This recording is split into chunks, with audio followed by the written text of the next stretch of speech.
আমার ছেলের বিয়ের বয়স হয়েছে কিন্তু সে বিয়ে করতে চায় না। আমি আল্লাহর কাছে কিভাবে চাইতে পারি? আমি একজন সুইডেন প্রবাসী।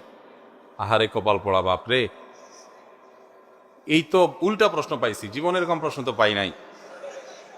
সবাই তো ছেলেরা প্রশ্ন দেয়, হুজুর আমি বিয়ে করতে চাই, বাপ বিয়ের কথাও বলে না। আর এখানে উল্টা বাপ বলতেছে যে ছেলে বিয়ে করতে চায় না। না না, এখানে আমার মনে হয় এই ছেলের কোনো দিকে কোনো লিঙ্ক আছে কিনা আল্লাহ জানে।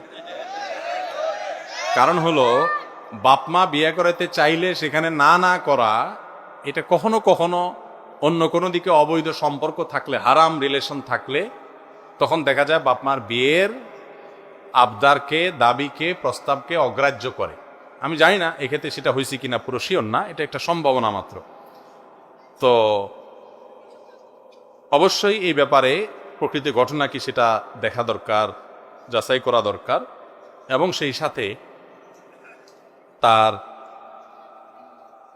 যে কোনো সমস্যা হোক সেটার যথাযথ সমাধান বের করা দরকার। এগুলো এভাবে প্রশ্ন না করে এলাকার আলেমুল আমাদের সাথে সাক্ষাৎ করে ছেলের প্রকৃত অবস্থা উদ্ঘাটন করে তারপরে পদক্ষেপ নেওয়া উচিত।